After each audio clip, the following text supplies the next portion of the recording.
Hello everyone, welcome to my YouTube channel special academy. तो कैसे हैं आप सब? आई होप आप सब बढ़िया होंगे। तो आज के जो हमारे क्वेश्चन हैं वो हैं हिस्ट्री के क्वेश्चन। तो चलिए स्टार्ट करते हैं। देखिए हमारे पास क्वेश्चन है, ऋग्वैदिक धर्म की मुख्य विशेषता क्या थी? तो मुख्य विशेषता हमें बतानी है और देखिए ऑप्शन यहाँ पर दिए गए हैं, यज्ञों का अनुष्ठान, मूर्ति पूजा, मृत्यु पश्चात जीवन के अस्तित्व में विश्वास या फिर देवी की प्रधानता। तो इसका जो सही आंसर आएगा वो आएगा ऑप्शन नंबर यहाँ पर ए, यज्ञों का अनुष्ठान। देखिए ऋग्वैदिक धर्म की जो मुख्य विशेषता थी वो थी ये यज्ञों का अनुष्ठान। ये जो है तो प्रकृति के विभिन्न पहलुओं जैसे अग्नि, वायु, वर्षा, सूर्य, इन सब की पूजा पर ये केंद्रित था, इन सब की ये पूजा करते थे। अब देखिए बात यहाँ पर ऋग्वेद की आई है, तो देखिए वेदों में सबसे प्राचीन और महत्वपूर्ण ग्रंथ है ऋग्वेद। आपको पता होना चाहिए ऋग्वेद सबसे पुराना ग्रंथ भी है।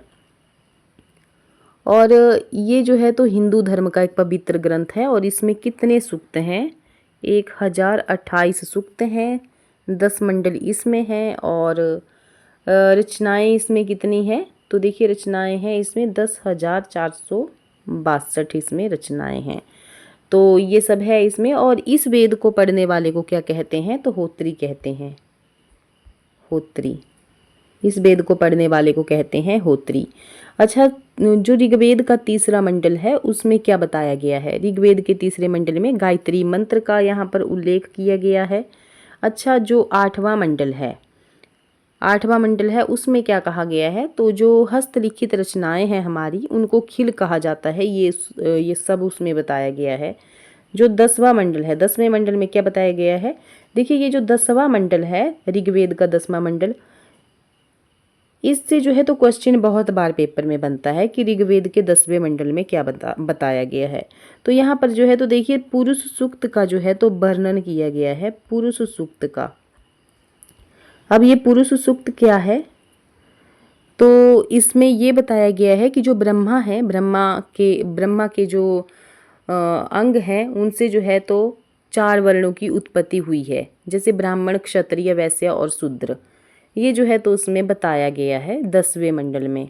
अच्छा, ऋग्वेद का जो 7वां मंडल है उसमें क्या बताया गया है? तो देखिए ऋग्वेद के 7वें मंडल में दशराज्य युद्ध का वर्णन बताया गया है। दशराज्य जो युद्ध है, और ये जो युद्ध है ये पुरुषुणी नदी के तट पर जो है तो सुदास और 10 जनों के बीच लड़ा गया था। और इसमें विजय कौन हुआ था? तो विजय हुआ था इसमें सुदास। दशराज्य युद्ध का वर्णन है 7वें मंडल में, और सुदास और 10 जनों के बीच में लड़ा गया था और सुदास इसमें विजयी रहा था। अच्छा, क्वेश्चन बनता है कि बहुत बार पूछा जाता है कि उपनिषदों की संख्या कितनी है? उपनिषद कितने हैं? तो आपको पता होना चाहिए उपनिषद जो हैं तो 108 हैं। अच्छा, महापुराण कितने हैं? तो आप कमेंट करके बताइए कि महापुराणों की संख्या कितनी है। ठीक है। और एक और क्वेश्चन बनता है कि जो वेदांग हैं वो कितने हैं? तो वेदांगों की संख्या कितनी है? वेदांग हैं हमारे 6। अब ये 6 कौन कौन से हैं? वेदांग 6 कौन कौन से हैं? आप कमेंट करके ज़रूर बताइए। और बहुत बार हमने ये पेपर में चीज़ ये डिस्कस की हुई है। नेक्स्ट क्वेश्चन है, चतुर्थ बौद्ध संगीति। देखिए एक और क्वेश्चन बनता है वैदिक सभ्यता से रिलेटेड कि वैदिक सभ्यता किस प्रकार की सभ्यता थी? किस प्रकार की सभ्यता थी वैदिक सभ्यता? तो आपको पता होना चाहिए। ऑप्शन दिए होते हैं, ग्रामीण सभ्यता, शहरी सभ्यता, इनमें से कोई नहीं या फिर दोनों। तो इस चीज़ का आपको पता होना चाहिए कि जो वैदिक सभ्यता थी वो एक ग्रामीण सभ्यता थी। कैसी सभ्यता थी? तो ग्रामीण सभ्यता थी। और जो आर्य थे उनके द्वारा निर्मित सभ्यता ही वैदिक सभ्यता कहलाई थी। देखिए नेक्स्ट है, चतुर्थ बौद्ध संगीति के विवरण ने किस राजाज्ञ के निर्गमन को प्रेरित किया? तो ऑप्शन दिए गए हैं, सांची, सारनाथ, कलिंग या फिर भावरा। ऑप्शन यहाँ पर डी सही हो जाएगा, भावरा। देखिए चौथी बौद्ध संगीति के विवरणों के आधार पर भावरा जो शिलालेख है वो जारी किया गया था। और ये शिलालेख मौर्य सम्राट अशोक द्वारा जारी किया गया था और इसमें बौद्ध धर्म के सिद्धांतों का उल्लेख है। और बौद्ध धर्म जो है तो कैसा था? तो देखिए बौद्ध धर्म जो था तो अनीश्वरवादी था बौद्ध धर्म। और जो बौद्ध धर्म है उसमें पुनर्जन्म की मान्यता का उल्लेख किया गया है। पुनर्जन्म भी इसमें बताया गया है बौद्ध धर्म में। और क्या बताया गया है, देखिए इसमें एक और क्वेश्चन बनता है कि निर्वाण किसे कहते हैं। तो तृष्णा को क्षीण हो जाने की अवस्था को ही बुद्ध ने निर्वाण कहा है। जब हमारी तृष्णा जो है, हमारी इच्छाएं जो हैं बिल्कुल क्षीण हो जाती हैं, ख़त्म हो जाती हैं, तो उनको ही बुद्ध ने निर्वाण कहा है। अच्छा, एक और क्वेश्चन बनता है कि बौद्ध धर्म में प्रविष्टि होने को क्या कहा जाता है। तो उसको कहा जाता है उपसंपदा। उपसंपदा उसको कहा जाता है।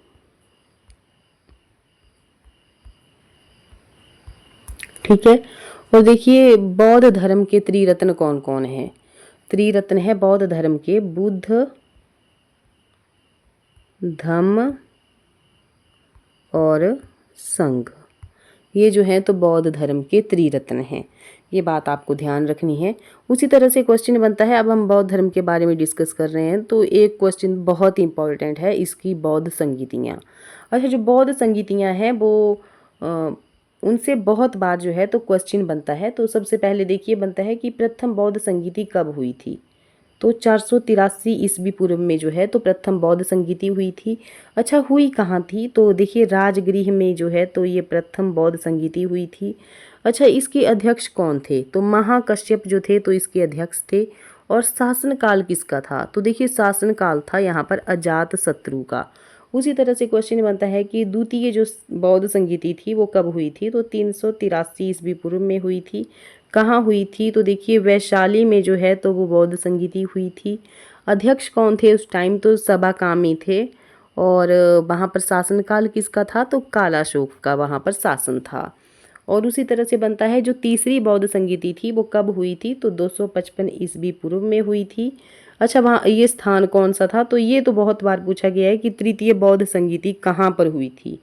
तृतीय बौद्ध संगीति कहाँ पर हुई थी और शासनकाल उस टाइम किसका था। ये बहुत बार क्वेश्चन जो है तो पूछा गया है। तो देखिए पाटलिपुत्र में और अध्यक्ष कौन था। तो मोगलीपुत्तिस। और यहाँ का जो शासनकाल था वो किसका था। तो अशोक का। उसी तरह से क्वेश्चन बनता है कि जो चौथी बौद्ध संगीति थी वो हुई थी प्रथम शताब्दी में, कुंडलवन में हुई थी। कुंडलवन कहाँ पर है। ये है कश्मीर में। अध्यक्ष कौन था। तो वसुमित्र और अशोक घोष दोनों जो थे तो इसके अध्यक्ष थे। और शासनकाल किसका था। तो कनिष्क का जो था तो शासनकाल था। ये बात जो है तो आपको ध्यान रखनी है। देखिए जैसे ही ये बौद्ध संगीति हुई थी, चतुर्थ बौद्ध संगीति हुई थी, तो इसके बाद जो है तो बौद्ध धर्म दो भागों में बट गया था। एक तो आता है हमारा महायान और दूसरा आता है हीनयान। इन दो भागों में जो है तो ये बट गया था। देखिए जो बौद्ध मठ हैं हमारे, उनसे भी बहुत बार क्वेश्चन पूछे जाते हैं कि भारत के महत्वपूर्ण बौद्ध मठ कौन कौन से हैं। तो देखिए अगर हम हिमाचल की बात करें तो हिमाचल में कौन कौन से हैं। हिमाचल में आता है हमारा ताबो मठ, जो कहाँ पर है, लाहौल स्पीति में है। उसी तरह से नामग्याल मठ, वो कहाँ पर है। तो देखिए धर्मशाला में है। उसी तरह से एक और आता है शासुर मठ। तो शासुर मठ कहाँ पर है। तो ये भी लाहौल स्पीति में है। ये जो है तो हमारे एचपी में ये पूछे जाते हैं। और उसी तरह से जम्मू कश्मीर में कौन से हैं। तो जम्मू कश्मीर में जो है तो आते हैं जैसे हेमिस मठ आता है और थिकसे मठ आता है, थिकसे मठ। अच्छा, उसी तरह से उत्तराखंड में कौन कौन से मठ हैं। तो रूमटेक का आपको पता होना चाहिए। उत्तराखंड में है मिड्रोलिंग आता है उत्तराखंड में। और ये जो मैंने आपको रूमटेक बताया ये आता है सिक्किम में। उसी तरह से अरुणाचल में आता है तवांग मठ और कर्नाटक में आता है नामड्रालिंग मठ और बिहार में आता है बोधि मंडा मठ। ये जो है तो बहुत इंपॉर्टेंट वाले मठ हैं, आपको ध्यान रखना है इनका, क्योंकि पेपर में इनसे संबंधित जो है तो क्वेश्चन पूछे जाने की संभावना है आगे। तो अब नहीं ऐसे पूछा जा सकता है कि भाई जो महात्मा बुद्ध है उसका जन्म कब हुआ था। तो इस तरह के क्वेश्चन ही अब ऐसे बनेंगे। तो आपको ध्यान होना चाहिए कि जैसे हेमिस से मठ है वो आ गया जम्मू कश्मीर में, मिड्रालिंग मठ आ गया उत्तराखंड में, रूमटेक मठ आ गया सिक्किम में, त्वांग मठ आ गया अरुणाचल प्रदेश में, नामड्रोलिंग मठ आ गया कर्नाटक में और बोधि मंडा मठ आ गया हमारा बिहार में। तो नेक्स्ट क्वेश्चन है, हूण नेता मिहिर कुल किससे परास्त हुआ था? तो हूण नेता की बात की गई है। तो ऑप्शन दिए गए हैं राज्यवर्धन, चंद्रगुप्त, यशोधवर्मन या फिर बुधगुप्त। तो देखिए इसका जो सही आंसर आएगा वो आएगा ऑप्शन यहाँ पर सी सही हो जाएगा, यशोधवर्मन। देखिए हूण नेता जो है तो हूण नेता मिहिर कुल को यशोधवर्मन और बालादित्य ने संयुक्त रूप से इसको हराया था। साथ में कौन आता है? बालादित्य।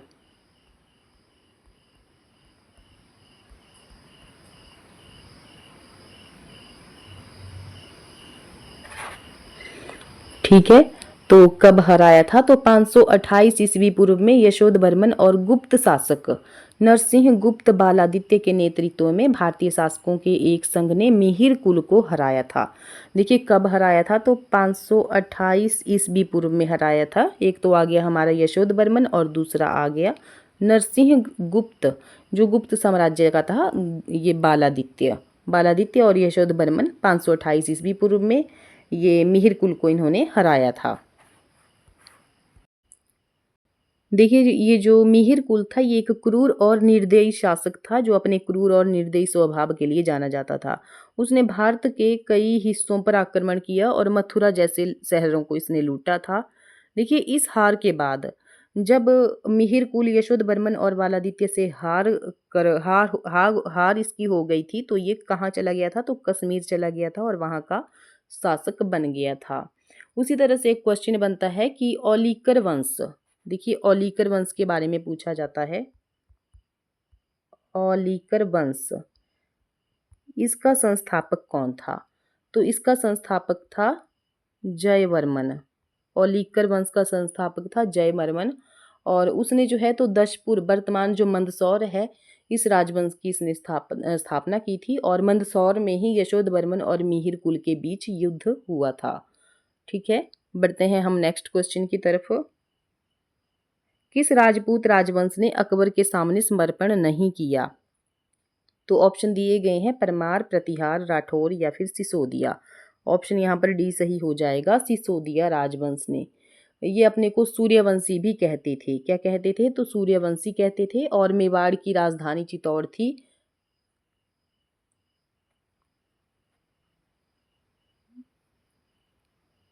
ये अपनी बीजियों के उपलक्ष्य में विजय स्तंभ का निर्माण इन्होंने, राणा कुंभा ने, चित्तौड़ में करवाया था। देखिए खतौली का युद्ध 1518 में राणा सांगा और इब्राहिम लोदी के बीच में हुआ था। ये जो बात बताई, ये सिसोदिया राजवंश से ही ये संबंधित है। वैसे ही यहाँ पर बात की गई है परमार राजवंश की। तो परमार राजवंश, इसके जो संस्थापक हैं वो कौन थे? तो उपेंद्र राज इसके संस्थापक थे। राजधानी क्या है? तो धारा नगरी इसकी राजधानी थी। बात करें शक्तिशाली राजा की तो कौन थे? तो देखिए शक्तिशाली राजा थे राजा भोज। भोज आपको ध्यान रखना है, राजा भोज जो थे तो शक्तिशाली राजा थे, और कविराज की उपाधि जो है तो इन्होंने धारण की हुई थी। देखिए भोज ने अपनी राजधानी में सरस्वती मंदिर का भी निर्माण करवाया था। और यहाँ पर बात की गई है आगे यहाँ पर प्रतिहार वंश की। तो प्रतिहार जो वंश है इसके संस्थापक कौन थे? तो मालवा का शासक नागभट्ट प्रथम गुज्जर जो है तो इसका संस्थापक था। देखिए नागभट्ट द्वितीय की भी यहाँ पर बात की गई है। नागभट्ट द्वितीय को जो है तो राष्ट्रकूट सम्राट गोविंद तृतीय ने हराया था। और प्रतिहार वंश का जो सबसे शक्तिशाली राजा था वो था मिहिर भोज। राजधानी क्या थी इनकी? तो कन्नौज थी राजधानी। और अंतिम शासक की बात की जाए तो अंतिम शासक कौन था? तो यशपाल। आपको ध्यान रखना है कि प्रतिहार वंश का जो अंतिम शासक था वो था यशपाल। उसी तरह से यहाँ पर राठौर वंश की जो बात की गई है, राठौर को क्या कहा जाता है? तो एक गहड़वाल भी इनको कहा जाता है। अच्छा इसके संस्थापक कौन है? तो इसके संस्थापक आ गए चंद्रदेव इसके संस्थापक आ गए। और राजधानी क्या थी? तो वाराणसी थी। अच्छा सबसे शक्तिशाली या प्रतापी राजा की बात की जाए तो कौन था? तो गोविंद चंद्र था। और इसका जो मंत्री था लक्ष्मीधर शास्त्रों का ये प्रकांड पंडित था, जिसने कृत्य कल्पतरु नामक ग्रंथ लिखा था। और इस वंश का जो अंतिम शासक था वो था जयचंद, जिसने गौरी के 1194 ईस्वी के चंदावर युद्ध में जो है तो इसको मार दिया था। और इसके अलावा भी बहुत सारे राजपूत वंश यहाँ पर आते हैं। ये जो हमने अभी देखे तो ये राजपूत वंश थे। इसके अलावा भी आते हैं जैसे कि चौहान। चौहान वंश भी आता है। अच्छा, इसके संस्थापक कौन थे? तो वासुदेव थे, राजधानी थी अहिछत्र। और बाद में अजयराज द्वितीय ने जो है तो अजमेर नगर बसाया था। चौहान वंश के राजा अजयराज द्वितीय ने अजमेर नगर बसाया था और उसे जो है तो राजधानी बना दिया था। अच्छा, इसके बाद भी आता है, और कौन आता है? चंदेल वंश। तो चंदेल वंश, इसकी राजधानी क्या है? खजुराहो है। संस्थापक कौन है? नन्नुक है। प्रारंभ में जो है इसकी राजधानी कालिंजर थी। राजा जो धंग है, राजा इसमें एक आता है धंग। तो राजा धंग ने अपनी राजधानी कालिंजर से खजुराहो में स्थानांतरित की थी। और देखिए जो राजा धंग हैं उन्होंने कंदरिया महादेव मंदिर का निर्माण जो है तो करवाया था। आता है ना एक क्वेश्चन, कंदरिया महादेव मंदिर, तो किसने करवाया था निर्माण? तो राजा धंग ने ये निर्माण करवाया था कंदरिया महादेव मंदिर का। और इसके अलावा भी इन्होंने जैसे जिननाथ, विश्वनाथ, वैद्यनाथ मंदिर का भी इन्होंने निर्माण करवाया था। अच्छा, बात करें अगर चंदेल वंश के सबसे जो प्रतापी राजा थे वो कौन थे? तो यशोवर्मन जो थे तो सबसे प्रतापी राजा थे चंदेल वंश के। और यशोवर्मन ने कन्नौज पर आक्रमण पर प्रतिहार राजा देवपाल को हराया था। जो यहाँ पर प्रतिहार राजा था देवपाल, उसको हराया था यशोवर्मन ने। और फिर उसने जो है तो एक विष्णु की प्रतिमा प्राप्त की जिसे उसने खजुराहो के विष्णु मंदिर में स्थापित किया था। बढ़ते हैं हम नेक्स्ट क्वेश्चन की तरफ। नेक्स्ट है यहाँ पर, अकबर का सबसे प्रसिद्ध दरबारी कवि कौन था? तो ऑप्शन देखिए दिए गए हैं यहाँ पर, रस खान, सूरदास, तुलसीदास या फिर अब्दुल रहीम खाने खाना। तो ऑप्शन यहाँ पर आप ऐसे भी अपना आइडिया लगा सकते हैं। देखिए रस खान नहीं हो सकता, सूरदास हमने नहीं पढ़ा है कि अकबर के दरबार में थे, तुलसीदास भी हमने नहीं पढ़ा है कि अकबर के दरबार में थे, लेकिन अब्दुल रहीम खाने खाना। तो इस तरह के क्वेश्चन जो है तो आपको ध्यान रखना है, अब्दुल रहीम खाने खाना। और पिछली जो वीडियो थी हमारी उसमें हमने अकबर के बारे में बहुत बार डिस्कस किया हुआ है कि इसका जन्म कहाँ हुआ था, कब इसने शासनकाल जो है तो संभाला था। पिछली वीडियो में हमने जो है तो देखिए अकबर से संबंधित एक क्वेश्चन हमने डिस्कस किया था कि अकबर के दीन इलाही को बुद्धिमानी का नहीं मूर्खता का स्मारक किसने कहा है? तो वो कहा था विसेंट स्मिथ ने। ठीक है, और उसी के हिसाब से हमने जो है तो अकबर के जो जितने भी इम्पोर्टेंट क्वेश्चन थे उसको हमने डिस्कस कर लिया था। जैसे कि अकबर का जन्म कब हुआ था? तो 15 अक्टूबर 1542 को जो है तो इसका जन्म हुआ था। अच्छा, उनका राज्याभिषेक कब हुआ था? तो 14 फरवरी 1556 को। अच्छा, कहाँ पर हुआ था ये इनका राज्याभिषेक?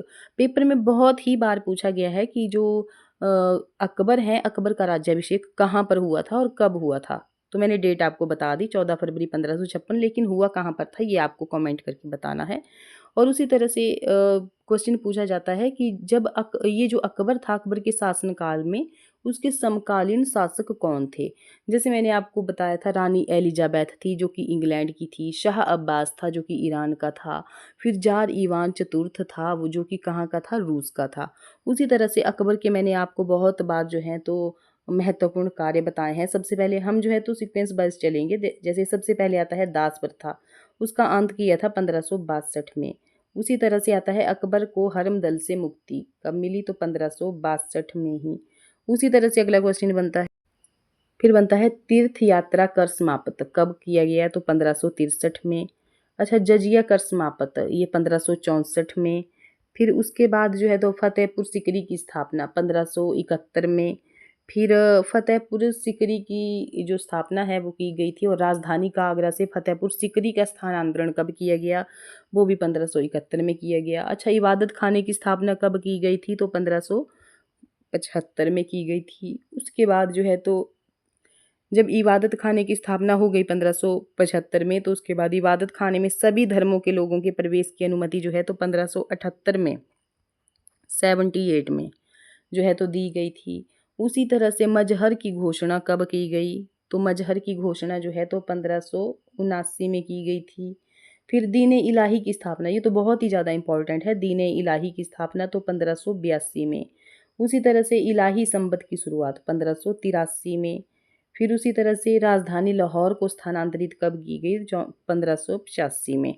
ये जो है तो आपको ध्यान रखना है, बहुत इंपॉर्टेंट डेटें हैं ये और पेपर में पूछी जाती हैं, तभी मैंने आपको बताया। देखिए एक क्वेश्चन और बनता है कि अकबर के शासनकाल की सबसे महत्वपूर्ण जो विशेषता थी वो क्या थी? तो मनसबदारी प्रथा।